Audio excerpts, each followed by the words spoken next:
आम्हाला भारतीय जनता पक्षाच्या दुटप्पीपणाची सवय झालेली आहे. मी पार्लमेंटमध्ये रोज बघते ते, तर मला काही नवीन वाटत नाही. एक दुसरा, तुम्ही हा पुण्याचा विषय काढलाच आहे म्हणून एक सांगते. मला एक सांगा, डिलिमिटेशन बद्दल राष्ट्रवादी काँग्रेस पक्ष, अजित पवार गट यांनी पुण्यामध्ये तुमच्याच चॅनलवर दाखवलेली बातमी आहे की किती विरोध केला होता. दत्ता धनकवडेचं उदाहरण मी तुम्हाला नाव घेऊन देते. दत्ता धनकवडेंच्या वॉर्डमध्ये दत्ता धनकवडेंनी तुमच्या चॅनलवर किती विरोध केला होता डिलिमिटेशनला.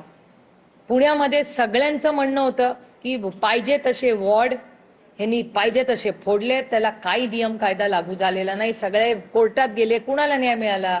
आणि ही फक्त पुणे म्युनिसिपल कॉर्पोरेशनचं एक उदाहरण मी तुम्हाला देते. अशी राज्यात देशात उदाहरणं आहेत. आणि जर सगळेच लोक विरोधात आहेत, आम्ही चर्चेला बसायला तयार होतो. आजही आमचं म्हणणं आहे, आज सेशन बोलवा, आम्ही सगळे कामं सोडून जातो दिल्लीला. 543 मध्ये करून टाका ना अंमलबजावणी. प्रॉब्लेम काय?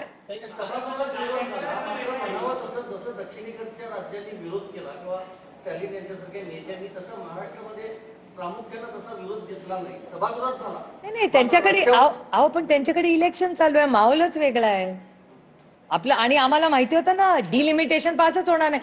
आणि महिलांचं बिल आम्ही पास केलंय ना. हो पण काही गरजच नव्हती. काही हो का डिलिमिटेशनला गरज नव्हती, कारण आम्हाला माहिती होतं आम्ही बिल पाडणार आहे. आम्हाला गॅरंटी होती त्याची. तुमच्या सगळ्या दिल्लीच्या पत्रकारांना विचारा, मी किती दिवस त्यांना सांगते बिल पास होणार नाही, विचारा सगळ्यांना. कारण का नंबर्स जुळूनच येत नव्हते. मी 24 तास आधी महाराष्ट्रातल्या सगळ्या महत्वाच्या पत्रकारांना सांगितलं होतं की आजपासून 24 तासांनी बघा हे बिल पास होत नाही. आणि त्याला अनेक कारण आहेत. आणि भारतीय जनता पक्षातल्याही वरिष्ठ नेत्यांना ती सगळी माहिती आहे. मला काय त्या तुतू मैमेत पडायचं नाही आता, कारण का विषय माझ्यासाठी खूप महत्वाचा आहे.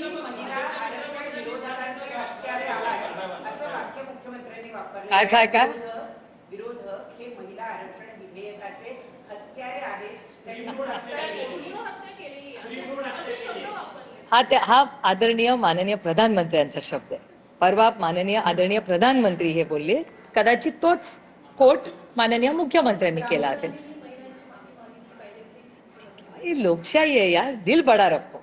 लोकशाहीमध्ये जसं आपल्याला बोलायची ताकद आहे तशी ऐकायची ताकद आम्ही ठेवली पाहिजे. पण माननीय मुख्यमंत्र्यांकडून मला जास्त अपेक्षा होत्या, कारण का ते खूप म्हणजे सुशिक्षित आणि हुशार आणि खूप वाचन करतात ते. त्याच्यामुळे माझी माननीय मुख्यमंत्र्यांकडून अटॅकची अपेक्षा थोडीशी वेगळी होती. कारण महिला विरोधी आम्ही आहोत, किंवा ते दिल्लीवरनं ब्रीफिंग जे सगळ्यांनाच एनडीए मध्ये दिलेलं आहे त्याच्यात जी नोट असते, कारण का ते एक दिल्लीचं आहे की ते स्वतःचे पक्षाचे लोक आणि मित्र पक्षांना एक टाईप नोट पाठवतात.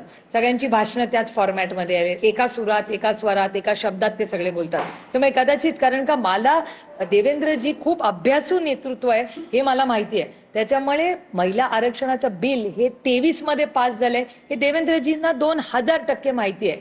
पण कदाचित दिल्लीवरनं जे नोट्स आले असतील, जे प्रेशर आले असेल की नाही ना पक्षाची आता हीच लाईन आहे ती चालवा, त्याच्यामुळे कदाचित त्यांच्यावर हे प्रेशर येऊ शकतं.